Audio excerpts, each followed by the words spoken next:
Salut tout le monde, c'est Stéphane. Je suis place du 8 mai 1945 à Trappes. Et pourquoi je suis là?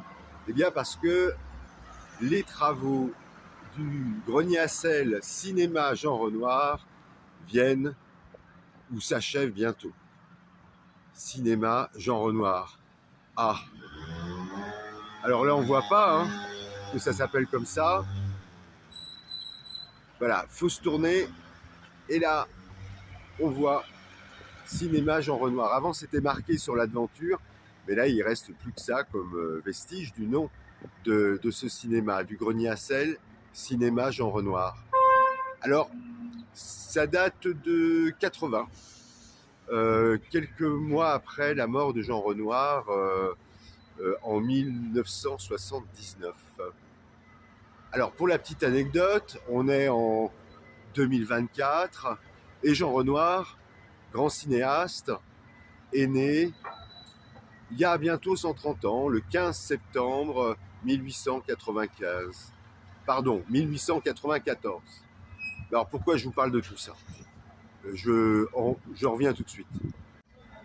Alors comme vous le savez, le grenier à sel cinéma Jean Renoir a été fermé pour travaux. Il va bientôt réouvrir. Et Ali Rabet, le maire de Trappes, a une idée. Je ne sais pas d'où lui est venue cette idée. Il voudrait débaptiser le cinéma Jean Renoir, ah voilà, là il y a une photo qui témoigne du nom, pour l'appeler cinéma Omar Sy. Bon, Omar Sy est aussi un homme de cinéma, mais il a quand même pas la même notoriété que Jean Renoir, qui a commencé sa carrière peu de temps, presque au début du cinéma, et qui a tout connu. Jean Renoir a tout connu. Il a connu le cinéma muet, l'arrivée du parlant et aussi l'arrivée de la couleur. Voilà, enfin du cinéma en couleur. Bon, Omar, il a une sacrée carrière, il a un sacré cheminement. Et en fait, moi, je trouve un peu bizarre de vouloir opposer les deux, Omar Sy et Jean Renoir. Parce qu'ils ont à peu près comment dire, des parcours un peu semblables. Quand on écoute les interviews de Omar Sy, on s'aperçoit que Omar Sy a dû recevoir un prix, un César, pour se considérer comme cinéaste, comme comédien. Et ben Jean Renoir, c'est un peu la même chose. Il a fallu qu'il fasse plusieurs films. Alors ce que je veux dire, c'est qu'il a mis beaucoup de temps à découvrir sa vocation et qu'il l'a découvert après une blessure des guerres, en étant affecté, la Première Guerre mondiale, en étant affecté à la reconnaissance aérienne, où il a appris le métier de photographe. Et c'est comme ça qu'il est venu au cinéma. Donc voilà, deux histoires de vocation qui se cherchent et qui se sont trouvées. Et puis Jean Renoir, c'est un monument du cinéma, non seulement français, mais aussi international. Il a reçu un Oscar d'honneur en 1975. Alors, il y a quelque chose d'assez troublant. Jean Renoir meurt en 1979 et Omar Sy naît quelques mois avant, le 20 janvier 1978. Alors je ne sais pas si Omar Sy connaît Jean Renoir, il a certainement vu des films de Jean Renoir, et là on doit arriver sur un autre personnage de Trappes, un certain Bernard Hugo, parce que c'est son conseil municipal en 1980 qui décide de nommer ce cinéma, le grenier à sel, Jean Renoir. Alors avant de parler de Bernard Hugo, je peux revenir sur l'histoire de ce bâtiment. Mais c'est une histoire un peu mystérieuse, puisqu'au fond, on ne sait pas exactement, enfin les archéologues ne savent pas exactement quand il a été construit.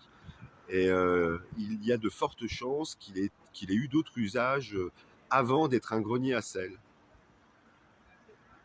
Et ce grenier à sel, avant que la mairie rachète ce bâtiment, on est en 1979, eh bien, c'est aussi un cinéma, c'est aussi un espace qui a été aménagé en cinéma. Alors les plus anciens s'en souviennent, ou les passionnés de l'histoire de Trappes s'en souviennent, ou de la mémoire de Trappes. Ils se souviennent que ce cinéma, cet espace s'appelait le Normandie.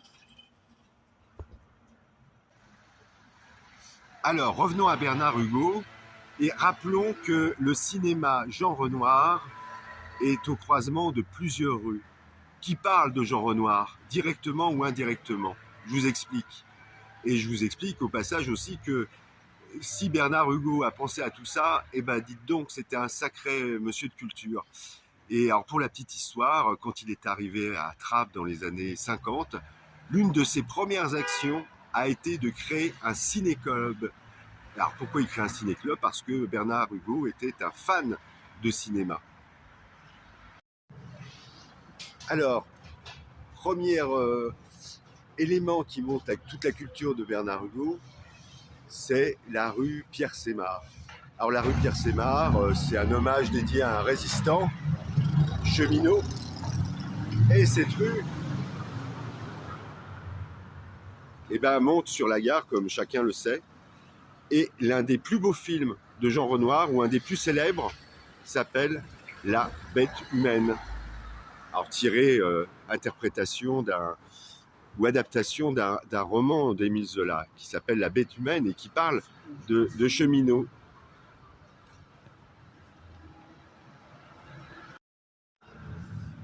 Alors, autre clin d'œil à Jean Renoir, c'est la rue Jean Jaurès. Pourquoi? Parce qu'on a souvent considéré Jean Renoir comme un pacifiste. Mais il était certainement, comme Jean Jaurès, un pacifiste non intégral. C'est-à-dire qu'en cas de conflit, eh bien, on était appelé à prendre les armes pour défendre la nation, sa patrie, avec grand regret, parce qu'on sait qu'on s'oppose à une autre humanité, une autre nation.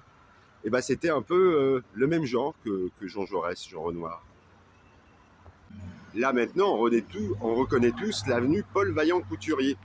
Et Paul Vaillant-Couturier, c'était un journaliste, un écrivain, et un scénariste. Et il a coécrit avec Jean Renoir et d'autres un film qui s'appelle La vie est à nous.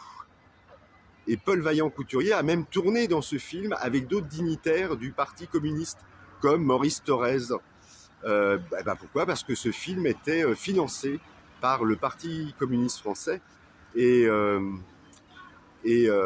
était un hommage au Front populaire de 1936. Et là, on a maintenant la rue de la République. Et ça renvoie à un autre film de Jean Renoir. Et cet autre film de Jean Renoir s'appelle La Marseillaise. Alors c'est un film hommage à la Révolution française et qui est cofinancé non plus par le PCF mais par la CGT. La CGT qui a lancé une collecte d'argent pour financer ce film. Donc voilà, La Marseillaise, dont je viens de vous parler, était un film aussi, un des deux films hommages au Front populaire de 1936. Et c'est un film qui sort en 1938, je crois, tandis que La vie est à nous sort en 1937. Voilà. Donc on voit bien que autour de Bernard Hugo, il y avait l'amour du cinéma, mais il y avait aussi une réflexion militante. Alors je ne sais pas quelle réflexion militante et politique a Ali Rabet autour de la proposition de rebaptiser ce cinéma, non plus Jean Renoir, mais Omar Sy. Mais bon, on attend ces explications avec impatience parce que moi je vois pas comme ça. Après, je sais pas. Bon, en tout cas, si Omar Sy voit cette mauvaise vidéo, eh bien, qu'il sache que j'ai beaucoup de respect pour lui, que j'ai vu beaucoup de ses films et que je trouve qu'il a, comment dirais-je, il ose des choses. Il n'est pas cantonné dans un seul cinéma.